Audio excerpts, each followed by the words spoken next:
दोस्तों, अमेरिकी प्रतिबंधों को चकमा देते हुए आखिरकार भारत को रूस से अपने सबसे शक्तिशाली फ्रिगेट की डिलीवरी मिलने वाली है, जिसकी डिलीवरी को रोकने के लिए अमेरिका ने काफी कोशिश की और यूरोप के साथ मिलकर भारी प्रतिबंध भी लगाए थे। पर 2018 में साइन हुई ये डील आखिरकार अब अपने ट्रैक पर आती हुई नजर आ रही है। वहीं पर हमारी आज की दूसरी अपडेट भारत पर लगाए गए एक ऐसे आरोप को लेकर है जिसने पाकिस्तान से लेकर अमेरिका और कनाडा जैसे देशों को हिलाकर रख दिया है। तो चलिए वीडियो को शुरू करते हैं और इन दोनों ही अपडेट को डिटेल से समझते हैं। दरअसल दोस्तों, साल 2018 में भारत ने रूस से 4 स्टेल्थ फ्रिगेट खरीदने की डील साइन की थी, जिसके तहत 2 फ्रिगेट रूस में बनाए जाने थे जबकि 2 भारत में गोवा शिपयार्ड लिमिटेड द्वारा मैन्युफैक्चर किए जाते। यह स्टेल्थ फ्रिगेट हिंद महासागर में भारत की ताकत और मौजूदगी को मजबूत करने के लिए काफी अहम माने जा रहे थे, लेकिन यूक्रेन युद्ध की वजह से उनकी डिलीवरी 2 साल डिले हो गई। बता दें कि शुरुआती एग्रीमेंट के अनुसार इन फ्रिगेट्स में यूक्रेन से सप्लाई किया गया मरीन इंजन लगाया जाना था, लेकिन रूस और यूक्रेन के बीच संबंध इतने खराब हो गए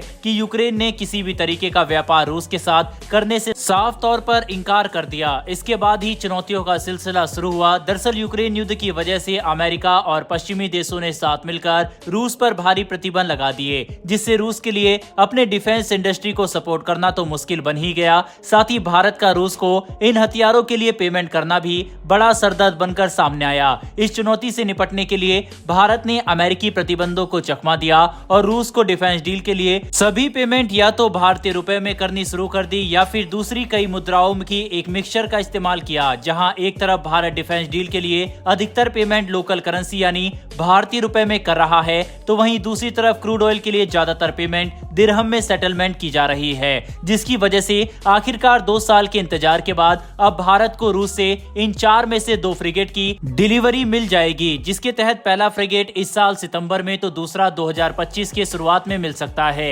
इसके बाद 2 फ्रिगेट भारत में अंडर कंस्ट्रक्शन है, जो भी कुछ ही समय के अंदर बनकर तैयार हो जाएंगे। बता दें कि ये सभी स्टेल्थ फ्रिगेट साल 2003 से 13 के बीच रूस द्वारा भारत को सप्लाई किए गए 6 तलवार क्लास फ्रिगेट के अपग्रेड वर्जन हैं, जो भारतीय नौसेना की ताकत को मजबूत करने में काफी अहम भूमिका निभाने वाले हैं। फिलहाल भारत के पास 3 अलग अलग श्रेणी के 12 गाइडेड मिसाइल फ्रिगेट मौजूद है, जिनमें शिवालिक, तलवार और ब्रह्मपुत्र क्लास के फ्रिगेट शामिल है। और क्योंकि आने वाले समय में हम कई पुराने ऐसे जहाज को डीकमीशन करेंगे, इसीलिए ये नए फ्रिगेट भारत को चीनी हस्तक्षेप को टक्कर देने में काफी मदद करने वाले हैं, जिनसे हम हिंद महासागर क्षेत्र में अपनी पेट्रोलिंग और सर्विलेंस कैपेबिलिटी को काफी मजबूत कर सकते हैं। बता दें कि भारतीय नौसेना के पास सबसे विध्वंसक जहाज की श्रेणी में डिस्ट्रॉयर भी मौजूद है, लेकिन फ्रिगेट कम पानी वाले इलाके में भी जाकर ऑपरेशन को अंजाम दे सकते हैं, जिसकी वजह से ऑपरेशनल मोबिलिटी के लिए भारतीय नौसेना के पास इनकी अच्छी संख्या में होना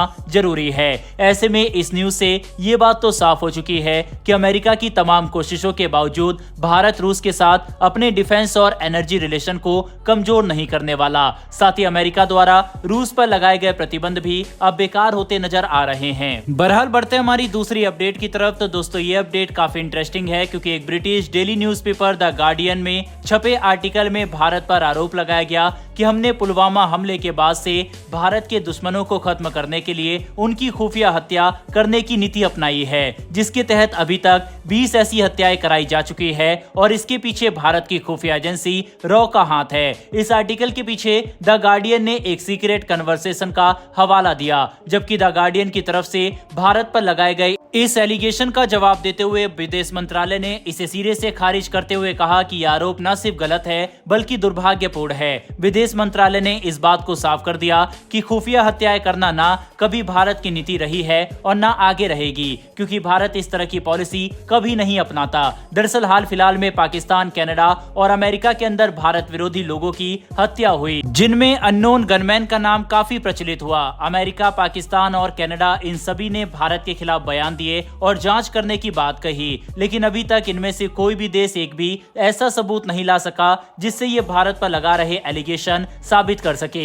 समझने की कोशिश करें तो कनाडा और अमेरिका जैसे देश भी बस भारत पर निराधार आरोप लगा रहे हैं, वह भी बिना किसी सबूत के, जबकि पाकिस्तान तो हमेशा से भारत पर इस तरह के आरोप लगाता रहता है। कुल मिलाकर समझने की कोशिश करें तो भारत इस आर्टिकल को सिर्फ एक एंटी इंडिया प्रोपेगेंडा मानता है और कुछ नहीं। लेकिन दोस्तों, आपको क्या लगता है कि कि दुनिया भर के इन तमाम देशों में भारत विरोधी लोगों की हत्याएं सिर्फ एक कोइंसिडेंस है या इसमें भारत की कोई भूमिका हो सकती है? अपनी राय कमेंट बॉक्स में लिखकर जरूर बताइएगा।